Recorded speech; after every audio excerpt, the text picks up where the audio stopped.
السلام عليكم، اهلا بيكم في الحلقه الثانيه من كورس داتابيز بالعربي. الحلقه دي تكاد تكون من اهم الحلقات في الكورس، لان حرفيا في نهايه الحلقه ان شاء الله انت هتطلع وانت معاك سؤالين او 3 اسئله هتلاقيهم في اي انترفيو. لو رول بتاعتك داتا اناليست، داتا انجينير، او باك اند ديفلوبر، او اي رول حرفيا ليها علاقه بالداتابيز. فعلشان كده عايزك في الفيديو ده تكون مركز جدا، وورقه وقلم وفنجان القهوه بتاعك، ويلا بينا علشان نبدا. طبعا احنا متفقين من المحاضره اللي فاتت ان الكورس بتاعنا بيشرح ريليشنال داتابيزز، وعرفنا ان الكورس اللي فات الفرق ما بين ريليشنال داتابيزز ونون ريليشنال داتابيزز. بس ما ينفعش نتكلم على ريليشنال داتابيزز او قواعد البيانات العلائقيه من غير ما نعرف معنى كلمه ريليشن، او من غير ما ندرس خصائص الريليشن. فمحاضره النهارده بقى احنا عايزين نعرف ايه هي خصائص الريليشن، وعايزين نعرف ايه الفرق ما بين الريليشن والجدول. هل كل جدول ريليشن او هل كل ريليشن جدول؟ دي من الحاجات اللي هنعرفها في محاضره النهارده. بعد كده ان شاء الله هنتكلم مع بعض على الداتا انتجريتي، ونفهم معنى كلمه داتا انتجريتي كويس جدا، ونعرف ازاي نحقق الداتا انتجريتي عندنا في الداتابيز. وعلى فكره ده جزء من اسئله الانترفيو اللي انا قلت لك عليها. بعد كده هنفهم مع بعض ايه هي الداتابيز كونسترينتس، وهنشوف ازاي الداتابيز كونسترينتس او القيود دي ساعدتنا في ان احنا نحقق الداتا انتجريتي. وفي الاخر ان شاء الله هندرس الداتابيز كيز، وهندرس كل نوع من انواع الكيز، وهناخد امثله عمليه على كل نوع فيهم علشان تبقى فاهم كل نوع بالتفصيل. ولو الفيديو مدته هتطول شويه ممكن نخلي جزء الداتابيز كيز لفيديو تاني، لان في ناس بتشتكي من ان الفيديوز مدتها بتكون طويله شويه. المهم، جاهز يا معلم؟ يلا بينا نبدا. في الفيديو اللي فات اتكلمنا عن ريليشنال داتابيزز واخدنا شويه حاجات بسيطه كده عنها. عايزين بقى دلوقتي بالتفصيل نفهم يعني ايه ريليشن، وعايزين نعرف الكاركترستكس او الخصائص بتاعه الريليشن. احنا من المحاضره اللي فاتت متفقين ان ريليشن ده عباره عن جدول، بس علشان نقدر نقول على اي جدول انه ريليشن لازم يتوفر فيه شويه خصائص. احنا بقى دلوقتي عايزين ندرس الخصائص اللي لو لقيناها موجوده في جدول معين نقدر نقول على الجدول ده انه ريليشن مش مجرد جدول. تعالوا كده دلوقتي مع بعض نشوف اول خاصيه معانا. بس خلونا الاول قبل ما نشوف اول خاصيه تعالوا نراجع الاول عن الجدول. ايه هو الجدول؟ من المحاضره اللي فاتت واحنا متفقين ان الجدول هو عباره عن انتيتي او عباره عن كيان معين. لو انت عندك وقت ومش فاهم الكلام اللي انا بقوله دلوقتي انصحك وبشده ترجع للمحاضره اللي فاتت، لانها فعلا اهم محاضره في الكورس ده. عايز اقول لك ان المحاضره اللي فاتت هي من اتقل واهم المحاضرات اللي موجوده في الكورس، لان هي كانت اول محاضره وادينا زي انترو عن الداتابيزز، وفهمنا بقى الحاجات اللي احنا بنقولها دي كلها. فهمنا يعني ايه انتيتي، فهمنا يعني ايه جدول، وفهمنا الحاجات دي كلها. بس انا دلوقتي بس هنراجع على الموضوع ده بشكل سريع علشان تبقى معايا لو انت ما عندكش وقت ترجع تشوف المحاضره كامله يعني. طيب نرجع تاني. قلنا هو الجدول هو بيحاول يحاكي او يمثل كيان او انتيتي معين. يعني ايه الكلام ده؟ بص، كلمه كيان يعني ممكن نقول الامبلوي او الموظف ده عباره عن كيان، الكاستمر او العميل ده عباره عن كيان، العربيه عباره عن كيان، الكمبيوتر عباره عن كيان. اي حاجه ممكن تشوفها قدامك ممكن تقول عليها انها كيان. الجدول بقى هو طريقه او عباره عن 2D جريد، او عباره عن حاجه معينه بتحاول ان هي تخزن المعلومات والحاجات عن الكيان ده. هفهمك دلوقتي اقصد ايه بالتفصيل. لو ركزت دلوقتي في الجدول الموجود عندنا هنا ده كده، ده جدول بيمثل بيانات الستودنت او الطالب. يعني هتلاقي ان في عندنا بيانات عن طالب معين، عندنا طالبه اسمها هدى وعندنا طالب اسمه علي وكل طالب مخزنين عنه حاجه معينه. بس في حاجه بقى لازم تكون عارفها اول ما تبص على اي جدول. لازم تكون عارف ان الجدول بيتكون من حاجتين اساسيتين. اول حاجه وهي الكولومز، وتاني حاجه وهي الروز. الكولومز اللي هي الاعمده، يعني زي الستودنت اي دي، زي النيم، زي الايج، زي الجريد. والروز اللي هي الصفوف، يعني ده كده الصف الاول وده كده الصف التاني. طيب انا برضو مش فاهم هو الصف ده بيمثل ايه اصلا، والعمود ده بيمثل ايه؟ العمود بيمثل الخصائص اللي احنا محتاجين نسجلها على الكيان ده. بس خلي بالك ان انا بسجل الخصائص اللي انا محتاجها في البيزنس بتاعي بس. يعني ايه؟ يعني عايزك دلوقتي تفترض ان الجدول ده هو جدول عباره عن بيانات الطلاب في مدرسه او في جامعه معينه. فطبيعي جدا ان انا يكون عندي رقم الطالب علشان اعرف اميز ما بين طالب والتاني في حاله ان احنا عندنا طلاب بنفس الاسم. وطبيعي جدا برضو ان انا اسجل اسم الطالب، وان انا اسجل العمر بتاع الطالب، وان انا اسجل الدرجه بتاعه الطالب في امتحان معين او في ماده معينه. بس هل دلوقتي لو ده سيستم جامعه او سيستم مدرسه، هل انا محتاج ان انا اخزن لون عين الطالب او ان انا اخزن لون شعر الطالب؟ الاجابه هي على حسب البيزنس. لو انت في عندك حاجه في المدرسه بتتطلب ان انت تخزن لون شعر الطالب او لون عين الطالب، مفيش مشكله ان احنا نخزنها عندنا في السيستم. احنا بنخزن الحاجه اللي السيستم بتاعنا او البيزنس بتاعنا هيحتاجها فيما بعد. يعني انا اكيد هحتاج الجريد فيما بعد، هحتاج اعرف طلب درجه الطالب، هحتاج اعرف العمر بتاع الطالب، بس ممكن ما احتاجش ان انا اعرف لون عين او لون شعر الا لو كان البيزنس بتاعي بيتطلب حاجه زي كده. يعني لو البيزنس بتاعي بيتطلب ان هو يخزن معلومات صحيه عن الطلبه فيما بعد يتم تحليلها او يتم البحث في امراض معينه لا قدر الله او حاجه من دي، فمفيش مشكله ان انا اسجل لون العين او لون الشعر. يبقى احنا كده عندنا الانتيتي او الكيان او التيبل اللي هو اسمه الستودنت، واحنا بنخزن على الستودنت اي دي، وبنخزن الستودنت نيم او اسم الستودنت ده، وبنخزن العمر بتاعه، وبنخزن الجريد او الدرجه بتاعته. كل دول كده اسمهم كولومز او اعمده، واحيانا برضو بنسميهم اتريبيوتس اللي هي بالعربي يعني خصائص، وممكن برضو نسميهم فيلدز او حقول. فلو انا فيما بعد قلت لك كولوم او قلت لك اتريبيوت او قلت لك فيلد، اقصد بيها الاعمده اللي بتكون موجوده هنا دي. حلو جدا، ده كده بالنسبه للاعمده. ايه بقى هي الصفوف؟ الصفوف عندنا كل صف بيمثل طالب بعينه. يعني لو انت اخدت بالك في الصف الاول اللي موجود هنا ده، الصف الاول هو عباره عن الطالب اللي رقمه 1 اللي اسمه هدى اللي سنها 23 سنه اللي الجريد بتاعتها 9. الصف الثاني ده هو عباره عن الطالب اللي رقمه 2 اللي اسمه علي اللي سنه 25 سنه اللي الجريد بتاعته 10. يبقى الرو او الصف هو عباره عن انستنس، او هو عباره عن نسخه من الكيان بتاعي، او عباره عن اوبجكت من الكيان بتاعي. فلو انا لو قلت لك رو، او لو قلت لك انستنس، او لو برضو قلت لك تابل، او لو برضو قلت لك اوبزرفيشن، كل دي اقصد بيها نفس الحاجه. عندنا حاجه كمان بتقول لي ان تقاطع العمود مع الصف بنسميه سيل. يعني ايه الكلام ده؟ يعني تعالى كده مثلا ناخد العمود اللي هو النيم اللي موجود هنا ده كده، ده كده العمود، وتعالى ناخد الصف التاني مثلا اللي هو ده كده، ماشي؟ يبقى انا كده دلوقتي عندي تقاطع الصف مع العمود اتقطعوا كلهم في الحته دي كده، الخليه دي اللي هي فيها علي. يبقى دلوقتي الخانه او الخليه اللي مكتوب فيها علي دي بنسميها سيل او بنسميها خليه، دي كده سيل منفصله. يبقى احنا قلنا ان الاستراكشر بتاع الجدول هو بيتكون من صفوف واعمده، وتقاطع الصف مع العمود بنسميه سيل. تعالى بقى دلوقتي مع بعض نفهم الفرق ما بين الجدول والريليشن، وامتى نقدر نقول على الجدول ده انه ريليشن. علشان نقدر نقول على الجدول انه ريليشن لازم يتوفر فيه شويه خصائص او شويه شروط. الشرط الاول عندنا بيقول لنا rows contain data about instances of an entity. يعني ايه الكلام ده؟ يعني بيقول لك ان الصف ده اللي هو الصف الاول ده مثلا والصف الثاني ده هو بيمثل نسخه من الانتيتي بتاعتنا. هو ده بالظبط اللي احنا قلناه من شويه، قلنا ان احنا عندنا انتيتي اسمها ستودنت او كيان اسمه ستودنت اللي هو الطالب، والصف الاول ده بيمثل بيانات طالب معين، والصف الثاني بيمثل بيانات طالب معين. وده كده بالنسبه للخاصيه الاولى. الخاصيه الثانيه بتقول لنا ان الكولومز contain data about attributes of an entity، وده اللي احنا قلناه. احنا قلنا عندنا الانتيتي بتاعتنا اللي هي الستودنت، واحنا بنسجل عليها الاتريبيوتس او الخصائص اللي احنا محتاجينها. احنا محتاجين نخزن النيم، محتاجين نخزن الايج، محتاجين نخزن الدرجه، الايميل، ايا كانت الحاجه اللي احنا محتاجين نخزنها اللي البيزنس بتاعنا بيتطلب ان احنا نخزن الحاجه دي. الخاصيه الثالثه بتقول لي ان السيل ينفع احط فيها اونلي سنجل فاليو، ما ينفعش احط فيه اكتر من فاليو. يعني ما ينفعش مثلا في خانه الايدج اقول ان السن 23 و24. طبعا هي مش منطقيه شويه في حالتنا دي، بس نفترض مثلا ان احنا عندنا عمود اسمه الفون نمبر او رقم الموبايل. ما ينفعش ان انا في الخليه الواحده اسجل لواحد اكتر من رقم موبايل، لا لازم اسجل رقم موبايل واحد بس. طيب احنا ليه بنعمل كده؟ ليه القيود دي كلها؟ ليه عايزين نخلي خصائص معينه تكون موجوده في الجدول عشان نقول عليه ريليشن؟ انا عايز ريليشن ليه اصلا؟ اولا انا عايز ريليشن علشان ما يكونش عندي المشاكل اللي كانت موجوده قبل كده في الفايل سيستم، وعايز ريليشن علشان احقق حاجه اسمها الداتا انتجريتي اللي هنتكلم عليها بعد شويه. وبرضه اعيد واكرر تاني، حاول ترجع الفيديو اللي فات لو انت عندك وقت، لانه فعلا هيجاوبك على اسئله كتير جدا في بالك. ركز كده معايا في الجدول ده. لو انت خدت بالك دلوقتي احنا عندنا جدول في الاسم وفي السبجكت او الماده الدراسيه. عندنا الاسم اسمه ساره، الطالبه اللي اسمها ساره بتدرس مادتين ماثيماتكس وفيزيكس. هل الشكل ده ينفع يكون عندي في الداتابيز؟ لا، الشكل ده مش مسموح بيه، لان الداتابيز عندي بتقول لي في السيل الواحده او في الخليه الواحده لازم يكون عندي اونلي سنجل فاليو، او يكون عندي قيمه واحده بس، ما ينفعش يكون عندي اكتر من قيمه. طيب تعالوا كده نشوف خاصيه كمان من خصائص الريليشن. من خصائص الريليشن ان القيم اللي بتكون موجوده في عمود معين لازم كلها تكون عندها نفس النوع، او لازم كلهم يكون عندهم نفس الداتا تايب او نفس نوع البيانات. يعني ايه الكلام ده؟ يعني لو انت خدت بالك دلوقتي اول واحد عندنا اسمه احمد عنده 27 سنه، كاتبينها كده 27 عن طريق الارقام. الطالبه الثانيه اسمها الاء عندها 25 سنه، كاتبينه برضو 25 رقم عادي. الطالب الثالث اللي هو محمد زي ما انت شايف كده احنا مش كاتبينه بشكل ارقام زي ما كان مكتوب فوق، لا احنا كاتبينه بشكل تكست، يعني بشكل كلام عادي. بس الشكل بقى ده ما ينفعش. علشان اقدر اقول على الجدول انه ريليشن لازم كل الفاليوز الموجوده داخل عمود معين يكون ليها نفس الداتا تايب. يعني لو خدت بالك هنا في رقم، هنا رقم، انما هنا في تكست، ما ينفعش الكلام ده. لازم بقى احول التكست ده كده لحاجه اسمها اخليه رقم عادي، انتجر بقى، وايا كان نوع الداتا تايب اللي احنا بنستخدمه. طيب حلو جدا، تعالوا كده نشوف مع بعض خاصيه كمان. الخاصيه دي بتقول لي ان ما ينفعش داخل نفس الجدول يكون عندي اعمده بنفس الاسم. يعني انا هنا مثلا عندي عمود اسمه الايدج، ما ينفعش اجيب عمود تاني في نفس الجدول احط 100 خط تحت كلمه داخل نفس الجدول دي واسميه الايدج. ليه الكلام ده؟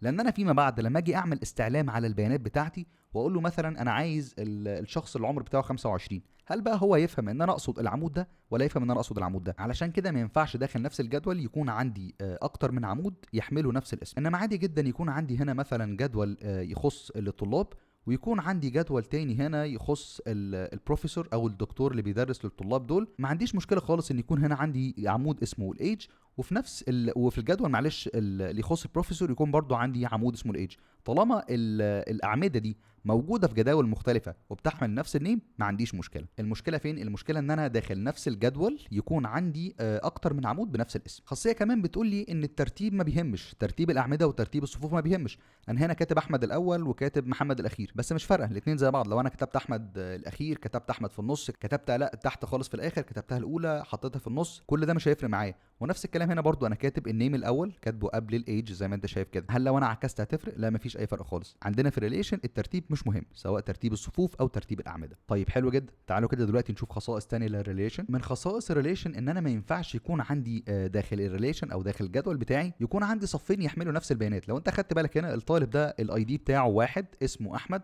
السن 23، الجريد 10. نفس الكلام برضو الطالب ده هنا الاي دي بتاعه واحد، السن احمد، الايج 23، الجريد 10. اولا الريدندنسي اللي عندي هنا ده او التكرار ده تكرار ملوش اي داعي خلاص، هو مجرد بيعمل لي هدر في الاستورج اللي عندي، وفيما بعد هيسبب لي مشاكل كبيره جدا. يعني انا دلوقتي لو قلت له عايز الطالب اللي اسمه احمد اللي الجريد بتاعته 10، هل دلوقتي هو هيجيب لي ده ولا هيجيب لي ده؟ يعني زي ما انت شايف دلوقتي الصف اللي موجود هنا ده الصف الاول، الصف ده الطالب ده الاي دي بتاعه واحد، اسمه احمد، الايج او العمر بتاعه 23 والجريد 10. الصف ده بيتكرر بالتفصيل زي ما هو تحت هنا كمان. دي من الحاجات اللي ما ينفعش تكون عندي في ريليشن. عشان اقول ان الجدول ده ريليشن ما ينفعش يكون عندي صفوف متكرره، ملهاش لازمه خالص ان انا اكرر نفس الصف بالتفصيل. انا كل اللي بعمله ان انا بضيع على نفس ستورج، لان الداتابيس في الاخر بتخزن على الهارد ديسك، فكل ما كان عندي تخزين ملوش داعي كل ما المساحه بتتملي، فكل ده ملوش لازمه. وكمان لو انا عندي تكرار في البيانات، التكرار ده بيسبب لي مشكله اسمها داتا انكونسستنسي. البيانات دي دلوقتي عندي مش متناسقه. يعني مثلا دلوقتي الصف الاول ده اللي هو هنا، نفترض ان انا غيرت المكان ده وخليت الجريد بتاع احمد 8 بدل 10. دلوقتي انا عندي طالب يحمل نفس الاي دي، يحمل نفس النيم، يحمل نفس الايج، بس الجريد بتاعته مختلف. طيب هو دلوقتي الصح ده ولا ده؟ معرفش. فكل دي مشاكل بتحصل بسبب التكرار. وبرضو اعيد واقول لك تاني، ارجع للمحاضره اللي فاتت اتكلمنا عن الحاجات دي كلها بالتفصيل. وكمان احنا اصلا لاي جدول لازم يكون عندنا حاجه اسمها ايدنتيفاير او معرف، اللي هو مثلا في حالتنا هنا الاي دي. الاي دي ده ما ينفعش يتكرر، الاي دي ده زيه زي رقم جواز السفر، زيه زي رقم البطاقه، هي حاجه معرفه لشخص بعينه. فما ينفعش يكون عندي شخصين يحملوا نفس المعرف او نفس الاي دي. عمرك شفت شخصين عندهم نفس رقم جواز السفر او نفس رقم البطاقه؟ لا طبعا ما فيش الكلام ده. فممكن نختصر كل الكلام ده في جمله واحده: each relation is a table but not each table is a relation. يعني ايه الكلام ده؟ يعني اي ريليشن عندي هي عباره عن جدول، وممكن اقول عليها جدول، بس مش اي جدول اقدر اقول عليه ريليشن. علشان اقول على اي جدول انه ريليشن لازم توفر فيه الشروط اللي احنا اخدناها دي كلها. تعالوا كده دلوقتي مع بعض نشوف مثال حقيقي على ريليشن. ركز كده في الجدول ده او في الريليشن دي ريليشن او جدول بنسجل فيها بيانات الامبلوي او الموظف. اول حاجه عندنا الامبلوي نمبر، رقم الموظف. في الشركات وكده اي موظف بيكون ليه رقم معين داخل الشركه. وبرده بنسجل الاسم الاول للموظف اللي هو الفيرست نيم، وبنسجل الاسم الاخير او اسم العيله اللي هو اللاست نيم، وبنسجل السالري او المرتب بتاع الموظف ده. هل دلوقتي اللي موجود قدامنا هنا ده هو عباره عن ريليشن؟ اقدر اقول عليه ريليشن؟ ايوه عادي اقول ريليشن، وليه ما اقولش؟ يعني ايه المشكله اللي فيه؟ لان هو ما فيهوش، ما عندناش مثلا في الجدول ده او في الريليشن دي ما عندناش خليه فيها اكتر من قيمه، ما عندناش مثلا صفوف او روز متكرره. انما لو انت اخدت بالك في الجدول اللي موجود هنا ده هتكتشف ان احنا عندنا اخطاء. الجدول اللي موجود قدامنا ده انا ما اقدرش اقول عليه انه ريليشن لان موجود فيه شويه اخطاء. لو انت اخدت بالك الموظف اللي اسمه احمد هو عنده رقمين تليفون مش رقم واحد، واحنا قلنا ان داخل السيل او داخل الخليه ما ينفعش يكون عندنا غير قيمه واحده بس. ولو ركزت برضو هتلاقي ان في صفوف بتتكرر بالتفصيل. الصف الثاني اللي موجود هنا ده هو نفس الصف الموجود هنا ده. الموظف اللي رقمه 2 اللي اسمه علي اللي رقمه كذا اللي بياخد مرتب كذا. فالجدول اللي موجود قدامك ده عباره عن جدول مش ريليشن. طيب حلو جدا. يلا بقى دلوقتي ننتقل لجزء تاني في المحاضره. طيب خلونا دلوقتي نتكلم عن جزئيه هي تكاد تكون اهم جزء في المحاضره بتاعت النهارده، وهي الداتا انتجريتي. عايز اقول لك لو انت عندك انترفيو في شركه والبوزيشن بتاعك سوفت وير انجينير، باك اند ديفلوبر، داتا اناليست، داتا انجينير، داتا ساينتست، او اي بوزيشن عموما ليه علاقه بالداتابيز، فانت اكيد هتتسال السؤال ده. انا نفسي والله تقريبا لحد دلوقتي اتسالت السؤال ده يمكن مرتين او ثلاثه في انترفيوز عملتها. خلونا نتكلم عن الداتا انتجريتي. ايه بقى هي الداتا انتجريتي دي؟ طيب ركز معايا كويس جدا وانت هتفهم كل حاجه ببساطه. الداتا انتجريتي لو احنا قلناها بالعربي انت مش هتفهم معلومه مفيده، لان معناها بالعربي التكامل في البيانات، فانت ما فهمتش. فخلينا بقى نقول المعنى ورا كلمه داتا انتجريتي. الداتا انتجريتي معناها علشان اقدر اقول على البيانات بتاعتي المتخزنه داخل الداتابيز انها البيانات دي كويسه، او ان البيانات دي هي بتتبع الداتا انتجريتي رولز او بتعمل فولو للداتا انتجريتي، لازم البيانات دي يتوفر فيها 4 خصائص. طيب حلو جدا. ايه بقى هم دول ال4 خصائص؟ تعالوا كده نشوف اول واحده. اول واحده بتقول لي ان البيانات بتاعتي لازم تكون accurate. دي اول نقطه معايا. يعني ايه accurate؟ برضو مش فاهم تقصد ايه بكلمه accurate. اقصد بكلمه accurate ان البيانات بتاعتي لازم تكون بترفلكت real world، لازم تكون بتعبر عن البيزنس، بتعبر عن الحقيقه. يعني لازم البيانات دي تكون حقيقيه، لازم البيانات دي تكون صحيحه. مش فاهم برضو يعني ايه، ممكن تديني مثال؟ طيب من عينيا. تخيل كده ان احنا مسجلين بيانات عن العملاء بتوعنا في بيزنس معين او في شركه معينه او في مطعم معين، وفي عميل من العملاء في خانة الايدج مكتوب عنده ان العمر بتاع العميل ده 400 سنة. انا راضي ذمتك، هل انت تعرف حد عمره 400 سنة؟ في حد عمره 400 سنة؟ لا طبعا مفيش حد عمره 400 سنة. يعني هل البيانات دي دلوقتي بتعبر عن حقيقة موجودة عندي؟ لا مش بتعبر عن حقيقة خالص. ده ممكن يكون الراجل كان يقصد 40 وكتب 400 بالغلط، يعني وارد تكون مشكلة زي دي حصل. فانا كده الداتا اللي موجودة هنا دي هي نوت اكيوريت، الداتا دي مش حقيقية، الداتا دي مش كوريكت. مثال تاني على الموضوع ده، تخيل كده ان احنا عندنا واحد اسمه علي مثلا، تمام؟ ده متسجل اسمه عندنا في السيستم، وعندنا في السيستم ده كولوم او عمود بيسجل اذا كان الشخص ده ميل او فيميل، ولقينا ان مكتوب جنب علي ده ان هو فيميل مش ميل. طيب هل البيانات دي صحيحه؟ لا البيانات دي مش صحيحه. انا ما اعرفش حد خالص اسمه علي وفيميل. لو انت تعرف انا ما عنديش مشكله ان نخليها صحيحه. يعني تخيل مثلا عندنا في جدول الموظفين وفي خانه السالري حد كاتب السالري بتاع شخص معين ان هو سالب 3000. هل انت عمرك شفت سالري بالسالب؟ برضو البيانات دي بنسميها نوت اكيوريت، البيانات دي مش كامله، البيانات دي مش كوريكت، مش حقيقيه. حاجه تانية برضو ممكن نقول عليها انها نوت اكيوريت، ان مثلا في خانه التاريخ او في العمود اللي يخص التاريخ حد كاتب تاريخ شراء منتج معين ان التاريخ ده كان يوم 31 ابريل. هل انت عمرك شفت يوم 31 ابريل؟ عندنا شهر ابريل بيكون 30 يوم مش 31 يوم. فدي برضو عباره عن نوت اكيوريت داتا. ده كده كان بالنسبه لكلمه اكيوريت. معنى كلمه اكيوريت ان البيانات بتاعتي لازم تكون صحيحه، لازم تكون بيانات حقيقيه، لازم تكون بيانات ما فيهاش المشاكل اللي انت شايفها قدامك دي. يبقى احنا قلنا علشان الداتا المسجله داخل الداتابيز تتبع الداتا انتجريتي رولز لازم تعمل فولو لاربع حاجات، او لازم يتوفر فيها اربع شروط. النقطه الاولى قلناها وهي الاكيوريت. النقطه الثانيه معانا وهي ان البيانات بتاعتنا تكون كومبليت او انها تكون كامله. يعني ايه بقى الكلام ده؟ كلمه كومبليت اقصد بيها ان انا ما يكونش عندي في السيستم بتاعي ميسنج داتا، ما يكونش عندي امتي سيلز، ما يكونش عندي سيلز فاضيه، لان احيانا ممكن البيانات اللي انا فقدتها دي هي بيانات مهمه جدا انا كنت احتاجها فيما بعد. يعني غياب البيانات دي هياثر بالسلب عليا بشكل كبير جدا. ازاي؟ مثلا لو احنا دلوقتي عندنا محل ملابس، تمام؟ وانا اي كاستمر او اي عميل بيشتري مني اوردر بسجل عنه البيانات بتاعته، بسجل عنه اسمه، بسجل الايميل، بسجل هو ذكر ولا انثى، لان الحاجات دي فيما بعد هتفيدني جدا في الماركتنج، هتفيدني ان انا ابعت للناس دي رسائل على الايميل بتاعها او على رقم موبايلها، وبالتالي ده هيساعدني كويس جدا في ان انا فيما بعد ازود المبيعات، او ان انا اعمل اوفرز بقى معينه، اقول لهم تعالوا احنا عندنا عرض كذا، باي 1 جيت 1، باي 2 جيت مش عارف ايه. وده بيساعدني ان انا اكبر الاودينس بتوعي، وان انا اكبر معلش الكاستمرز بتوعي. فتخيل بقى دلوقتي معايا ان انت ما عندناش رقم موبايل الكاستمر، او ما عندناش الايميل بتاع الكاستمر ده. حاجه زي دي انت كنت هتعملها ازاي؟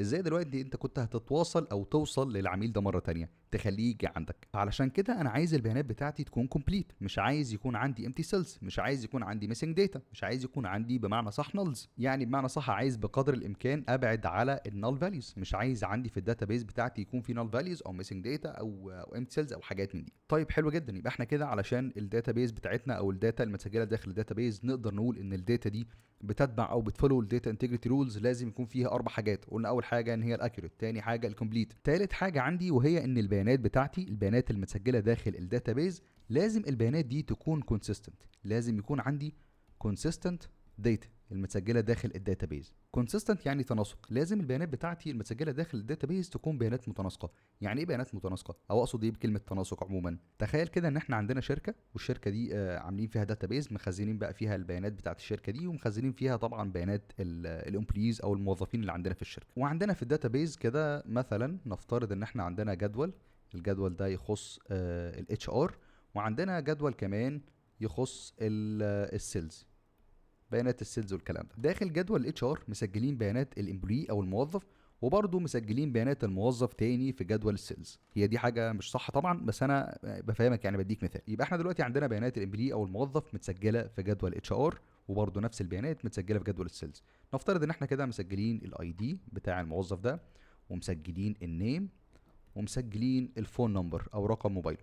نفس الكلام هنا مسجلين الاي دي، مسجلين النيم، وبرضه مسجلين الفون نمبر او رقم موبايل الموظف ده. نفس الموظف ده اللي موجود في فايل سيلز او تيبل سيلز، رقمه 1، اسمه اكس، ورقم موبايله 222. نفترض بقى دلوقتي الموظف اللي اسمه اكس ده فيما بعد غير رقم الموبايل بتاعه، بدل ما كان 222 خلاه 444. يبقى الرقم القديم ده خلاص حصل فيه مشكله، رقم سقط بقى، حصل حاجه، ده لحد قريبه، المهم ان هو ما بقاش رقمه. فاحنا دلوقتي المفروض ان احنا نغير الرقم القديم اللي هو 222 نخليه الرقم الجديد 444. اللي حصل دلوقتي ان قسم السيلز دري بالمعلومه دي وقرر فعلا ان هو يغير رقم الموظف اللي اسمه اكس وخلاه 444. بس قسم الاتش ار ما دريش بالمعلومه دي او ما عملش التغيير ده عنده في السيستم او عنده في التيبل او في الفايل اللي هو موجود عنده ده. المشكله بقى دلوقتي ايه؟ المشكله دلوقتي ان انا عندي شخص موظف، نفس الموظف عندي ليه رقمين مختلفين. انا بقى دلوقتي لما اجي اتواصل مع الموظف ده اتواصل معاه على الرقم ده ولا على الرقم ده؟ يعني انا دلوقتي عندي موظف متسجل في الاتش ار بحاجه ومتسجل في السيلز بحاجه تانية خالص، وهو ده تعريف الداتا انكونسستنسي. انا كده البيانات بتاعتي دي مش كونسيستنت، انا مفيش تناسق عندي في البيانات. نفس الشخص بياناته في مكان مختلفه عن بياناته في مكان تاني، يبقى كده الداتا دي انكونسيستنت. رابع حاجه علشان اقول ان الداتا المتخزنه داخل الداتا بيز بتفولو الداتا انتجريتي، لازم الداتا دي تكون فاليد. يعني ايه بقى فاليد؟ او اقصد ايه انا بكلمه فاليد؟ كلمه فاليد معناها ان الداتا او البيانات المتخزنه عندي داخل الداتابيز لازم تكون بتعمل فولو او بتتبع البيزنس رولز او الفورمات او خلينا نقول الكونسترينتس. يعني ايه الكلام ده؟ يعني مثلا تخيل دلوقتي ان احنا عندنا مثلا في مصر رقم الموبايل بيكون عباره عن 11 ديجيت. اي رقم موبايل في مصر بيكون كده، وانا دلوقتي عارف ان بيانات الكاستمرز اللي انا بجمعهم خلينا متفقين ان كلهم مصريين، يعني كلهم معاهم ارقام موبايلات مصريه. ففكره ان الاقي في احد الصفوف مثلا البيانات متسجله بالشكل ده زائد 2 0 اللي هو مفتاح مصر وبرده كاتب الارقام، المشكله دلوقتي هو الرقم ده صح، يعني مش غلط، ما نقدرش نقول ان هو انكوريكت داتا او ان البيانات دي غلط، لا هي البيانات دي صح، بس المشكله ان هو مزود المفتاح، انا مش محتاج المفتاح ده، فدي ممكن نقول عليها ان الداتا دي مش فاليد. او ممكن حد تاني اصلا بدل ما يكتب 11 ديجيت يكتب 9 ديجيت، فبرضه الداتا دي مش فاليد. نفس الكلام برضه لما كنا بنجمع الاعمار بتاعه الموظفين اللي شغالين، احنا دلوقتي عايزين نعرف الايدج الخاص بكل موظف عندنا في الشركه، وعمود الايدج ده بس بيقبل انتجر، الارقام اللي بيقبلها بتكون بس ارقام صحيحه. يعني شكل الصفوف بيكون كده، عندنا مثلا امبلوي سنه 31 سنه، واحد تاني سنه 42 سنه، واحد تاني 33 سنه، وفي صف من الصفوف لقينا البيانات مش مكتوبه على شكل ارقام، لا هي مكتوبه على شكل تكست، مكتوبه مثلا كده 51، البيانات مكتوبه كده. هل الصف الموجود هنا دلوقتي ده بيتبع الرول او بيتبع القواعد الموجوده داخل العمود اللي هو الايدج؟ عمود الايدج بيقول لي انا بس بقبل انتجر، بقبل قيم صحيحه من غير كسور، من غير كلام، من غير تكست، انا بس بقبل قيم صحيحه. هل بقى دلوقتي ال 51 الموجود هنا ده هو بيتبع القواعد الموجوده في عمود الايدج؟ الاجابه لا، مش بيتبعها، مع انه قيمه صحيحه، انا فعلا عندي العميل ده عنده 51 سنه، بس هو مش بيتبع الرول دي، فبرضه نقدر نقول على الداتا دي ان هي نوت فاليد. تعالوا كده نركاب على الموضوع من الاول خالص. احنا قلنا ان احنا عندنا حاجه اسمها داتا انتجريتي، وقلنا داتا انتجريتي او التكامل في البيانات هي معناها ان البيانات الموجوده عندي داخل الداتابيز علشان اقول عليها داتا انتجريتي لازم يتوفر فيها 4 شروط. الشرط الاول انها تكون accurate، الشرط الثاني انها تكون complete، الشرط الثالث انها تكون consistent، الشرط الرابع انها تكون valid. كل ما كانت الداتابيز بتاعتك بتتبع الشروط دي بشكل قوي جدا وبشكل مناسب، فانت كده عامل سيستم محترم. تقدر ان انت تاخد قرار على السيستم ده لما تحلل البيانات دي فعلا حقيقيه، البيانات دي فعلا بتعبر عن البيزنس، البيانات دي ما فيهاش مشاكل، فاي حاجه فيما بعد انت حبيت تعملها على السيستم ده هتعملها بسهوله، لان انت قاعده البيانات عندك سلسه ما فيهاش مشاكل، والديزاين الدنيا تمام ومفيش اي مشاكل. طيب حلو جدا. لو انا بقى البيانات المتخزنه عندي في الداتابيز هي نوت اكيوريت، او ممكن نقول انها نوت كومبليت، او ممكن نقول انها انكونسيستنت او نوت فاليد، او فيها مشاكل من المشاكل دي كلها، ايه اللي ممكن يحصل عندي في حاله زي دي؟ اولا لو البيانات عندي فيها مشاكل زي كده فانا بالتاكيد هاخد قرارات غلط. يعني انا دلوقتي لما اجي احسن من البيزنس بتاعي واقرر بقى ان انا اعمل اناليسيس وتحليل على البيانات دي، كل الحاجات دي ملهاش اي لازمه لان البيانات اصلا غلط، البيانات مش صحيحه. فانا لما اجي اخد قرار بالتاكيد القرار ده هيكون غلط لانه مبني على البيانات الغلط، البيانات دي مش صحيحه، فالقرار ده هيعمل بلاوي في البيزنس، يعني هيوديك في 60 ده، انت جاي تاخد قرار على بيانات مش صحيحه، فبالتاكيد القرار ده هيبقى عكس اللي انت عايز تعمله. هديك مثال بسيط، لو احنا البيزنس بتاعنا مدرسه، احنا فاتحين مدرسه ومتسجل عندنا بيانات غلط، عايزين بقى ندي سكولارشيب او ندي منح للطلاب، وفي طلاب واخدين درجات اعلى من درجاتهم لمجرد ان انا في عندي مشاكل في البيانات. اولا انا كده ظلمت الطلاب كتير جدا كانوا شطار وهم اولى بالدرجه دي، في طلاب خدت درجات اعلى وفي مشاكل حصلت. اختصارا لكل ده كده انا هاخد قرارات غلط. وكمان لو انا السيستم بتاعي كده او لو الداتا بيز بتاعتي فيها المشاكل دي، انا ما هيبقاش في عندي تراست، الناس مش هتصدق السيستم بتاعي، الناس هتعرف ان السيستم بتاعي مليان مشاكل. يعني مثلا لو في سيستم مدرسه وسيستم المدرسه ده فيه شويه مشاكل من اللي احنا قلنا عليها دي في الداتا بيز، انا كولي امر لو انا ابني بيحل مثلا كويس وبياناته متسجله غلط في الداتابيز او في مشاكل معينه او بيحصل مشاكل، فانا حد مش هثق في السيستم ده، وده ممكن يؤدي اصلا ان انا اسيب البيزنس ده كله، يعني ما اتعاملش اصلا مع الشركه دي او مع المدرسه دي او مع البيزنس ده. فكل دي مشاكل كبيره جدا بتؤدي الى ان ممكن الكاستمر في المستقبل يسيب البيزنس ده اصلا او ما يحبوش، لان الحاجات دي كلها ادت ان السيستم مليان باجز وايرور ومشاكل وحاجات غريبه مسببه بلاوي سودا في السيستم. وكمان عايز اقول لك ان في اخطاء وحاجات دي ممكن تعرضك للمساءله القانونيه. يعني لو البيانات بتاعتنا هي بيانات ماليه او بيانات ليها علاقه بصحه المرضى، لو انا فاتح مكان تحليل مثلا او مستشفى او عياده او حاجه من الحاجات دي، فالخطا في البيانات دي ما فيهوش هزار، انت ممكن تقاضى بحاجه زي كده، ممكن يحصل لك مشاكل بحاجه زي كده. طب انا خايف مش عايز اتقاضى، انا مش عايز اتسجن، انا مش عايز مشاكل، مش عايز الحوارات دي كلها. لو انت فعلا مش عايز تتسجن ومش عايز تقاضى ومش عايز يحصل لك مشاكل، حضرتك لازم تتبع الداتا انتجريتي، لازم الداتا بتاعتك تكون اكيوريت وتكون كونسيستنت وتكون كومبليت وتكون فاليد. دي الحاله الوحيده اللي ممكن ما تعرضكش للسجن. طيب حاضر والله انا عايز اخلي الداتا بتاعتي اكيوريت وكونسيستنت وكومبليت وفاليد والكلام ده كله، انا مش عايز ادخل السجن، قول لي بس اعمل الكلام ده ازاي، اخلي الداتا بتاعتي كده ازاي. علشان تخلي الداتا بتاعتك كده انت لازم تكون عامل شويه حاجات. لازم الديزاين بتاع الداتابيز يكون كويس جدا، والداتا دي تكون نورماليزد، هنتكلم فيما بعد عن نورماليزيشن. وتاني حاجه ودي اللي هنتكلم عليها دلوقتي وهي الداتابيز كونسترينتس، لازم يكون عندك قيود موجوده في قواعد البيانات. تعالوا بقى دلوقتي مع بعض نفهم يعني ايه database constraints، ونشوف ايه هي القيود، ونشوف انواع القيود المختلفه، ونشوف الكلام ده كله.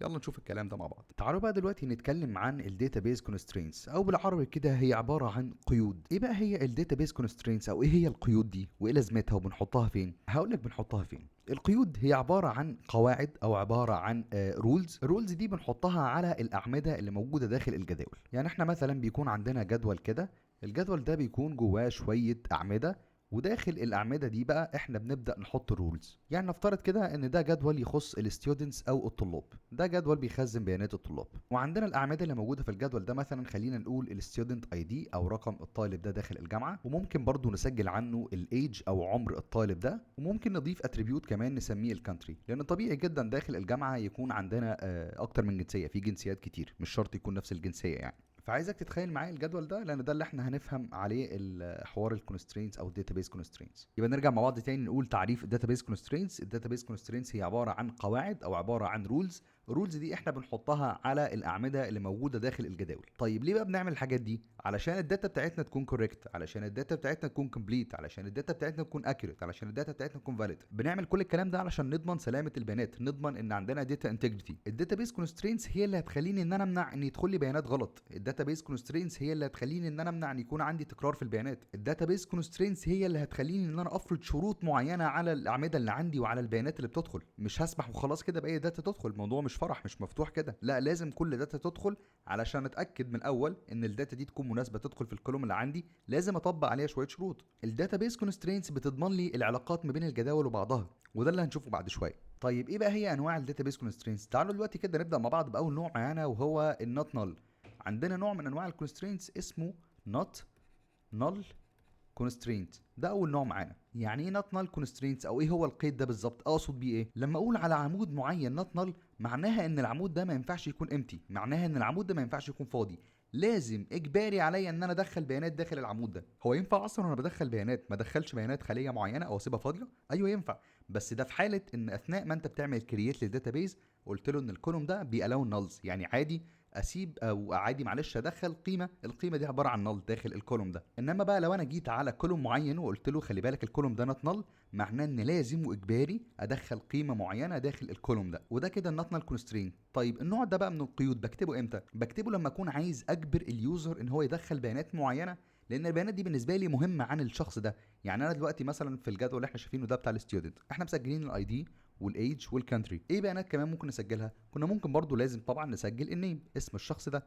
طيب هل دلوقتي انا كجامعه او كمدرسه هل اجباري ان انا اكون لازم مسجل اسم الطالب؟ اه طبعا. هو انا بعمل كريت او انشاء لقاعده البيانات هاجي اقول له عمود النيم ده خلي بالك ان انا عايز العمود ده نوت نل، عايز العمود ده اجباري ان القيم اي حد يجي يدخل بيانات في العمود ده لازم يدخل العمود اللي هو اسم الطالب. عندنا نوع كمان من انواع الكونسترينتس اسمه يونيك كونسترينت. ايه بقى هو اليونيك كونسترينت؟ كلمه يونيك بالعربي كده معناها فريد. يعني ايه كلمة فريد؟ فريد يعني لا يتكرر، يعني ما ينفعش يكون عندي داخل العمود ده بيانات مكررة. يعني ايه؟ يعني تخيل مثلا كده ان احنا عندنا في الجدول ده، نفترض ان احنا عندنا عمود كمان، العمود ده اسمه الايميل. تمام؟ هل عمرك شفت اتنين عندهم نفس الايميل؟ عمرك شفت مثلا اتنين طلاب بيكون عندهم نفس الايميل؟ لا طبعا ما ينفعش اتنين يكون معاهم نفس الايميل، وكذلك برضو ما ينفعش اتنين يكون معاهم نفس رقم الموبايل. دي برضو من الحاجات اللي احنا بنتكلم عليها في اليونيك كونسترين. طيب ايه بقى اللي هيحصل لو انت كتبت هنا ايميل ورجعت برضو كتبت نفس الايميل تاني؟ في الحاله دي هيديك ايرور، لان هيقول لك انت مستخدم على الكولوم ده يونيك كونسترينتس، فما ينفعش يكون عندك قيم مكرره، لازم كل قيمه تدخلها داخل العمود ده تكون فريده. تالت كونسترينت معانا وهو التشيك كونسترينت. عندنا نوع من انواع الكونسترينتس اسمه تشيك كونسترينت، من اسمه كده فحص. يعني بعمل ايه؟ بعمل اف كونديشن، شبه الاف كونديشن كده. ببدا اقول له خلي بالك ان انا عمود الايدج ده ممكن اعمل عليه شرط معين، اقول له انا مش هقبل اي حد ان يكون سنه اقل من 18 سنه واكبر من 25 سنه. اي حاجه هتدخل غير القيم دي انا مش هقبلها. اقدر اقول له برضو علشان اتاكد ان الايميل ده فاليد، اقول له لازم اي ايميل هيدخل يكون بيحتوي على الاد ساين او علامه الاد، واقول له مثلا لازم يكون عندي بقى دوت كوم مثلا او دوت جيميل او ايا كان النوع. يعني نفترض ان انا دلوقتي عايز اجبر كل اليوزرز ان هم يدخلوا الجيميل اكونت بس، او الجيميل ايميل بس. اعمل ايه؟ هقول له في الحاله دي احنا ممكن على عمود الايميل ده نعمل شرط معين او نعمل تشيك كونسترين، ونقول له في التشيك كونسترين ده وي ار نوت اكسبتد اني ايميل اذر جيميل. لازم اي ايميل يدخل يكون جيميل بس، مش هينفع يكون عندنا نوع تاني. فكل الكونسترينز وكل الحاجات اللي احنا بنقولها دي بتضمن لي الداتا انتجريتي، بتضمن لي ان البيانات تكون كوريكت. البيانات زي ما انت شايف دلوقتي بقت صحيحه، ما بقاش في مشاكل، ما بقاش عندنا نلز، ما بقاش عندنا دوبليكيتس، ما فيش قيم مكرره، لان احنا حاطين مثلا اليونيك كونسترينز. فمعنى كده ان لو حد جاي يكرر حاجه معينه هيقول له لا خلي بالك الحاجه دي لازم تبقى يونيك، لازم تكون ما بتتكررش. وكمان الداتا بتاعتنا بقت فاليد لان احنا مستخدمين التشيك كونسترينز وعاملين قيود معينه على مزاجنا، فبنقبل بس الحاجات اللي احنا عايزينها. وعندنا نوع كمان من انواع الكونسترينز اسمه الديفولت كونسترينتس. ايه بقى الديفولت كونسترينتس ده؟ الديفولت كونسترينت من اسمه كده هو عباره عن قيمه افتراضيه. القيمه الافتراضيه دي انت بتحطها على الجدول وبتقول له لو اليوزر وهو بيعمل داتا انتري وهو بيدخل البيانات لو نسي يكتب السيل دي او نسي يكتب البيانات اللي موجوده في السيل دي، انت حط له قيمه من عندك افتراضيه. يعني ايه الكلام ده؟ يعني نقدر مثلا نيجي على الاتريبيوت او على الكولوم اللي هو الكانتري اللي هنا ده، ونقول له لو احنا مثلا في جامعه مصريه، ونقول له لو اليوزر ما دخلش اي داتا في الخليه اللي هنا او اللي هنا او اي خليه تابعه لعمود الكانتري، نقول له باي ديفولت حط القيمه دي ان الكانتري تكون ايجيبت. بما اننا مثلا في ايجيبت وعدد ونسبه الطلاب المصريين اكتر، فباي ديفولت هتكون كده. طيب لو انا بقى دخلت قيمه، يعني جيت انا مثلا كتبت له قطر، هياخد كلمه قطر ولا هياخد كلمه ايجيبت؟ لا هياخد كلمه قطر، لان انا كده عملت اوفر رايد، انا قلت له لا خد اللي انا كاتبها. بس في حاله لو انا ما كتبتش هياخد الديفولت كونسترينت او الديفولت فاليو اللي هي ايجيبت. يبقى احنا كده عرفنا النوت كونسترينت، عرفنا ان عندنا حاجه اسمها يونيك كونسترينت، عرفنا التشيك كونسترينت، عرفنا الديفولت كونسترينت. باقي عندنا اشهر واهم نوعين من انواع الكونسترينتس، وهما البرايمري كي كونسترينتس والفورين كي كونسترينتس. تعالوا بقى دلوقتي مع بعض نتكلم على الداتابيس كيز، ونعرف يعني ايه مفاتيح، ونعرف ايه الكونسبت ده اصلا وايه الفكره منه، ونبدا نشوف مع بعض ازاي الفورين كي كونسترينتس بيضمن لي ان يكون عندي في ريليشن شيب ما بين التيبلز وبعضها. ونتكلم اكتر عن الكيز ونشوف انواع الكيز مختلفه، لان احنا عندنا حاجات تانية، عندنا حاجه اسمها كانديديت كي، عندنا حاجه اسمها سارجوت كي، عندنا انواع تانية كتير جدا عن الكيز. فتعالوا دلوقتي نتكلم باستفاضه على الداتابيس كيز او مفاتيح قواعد البيانات.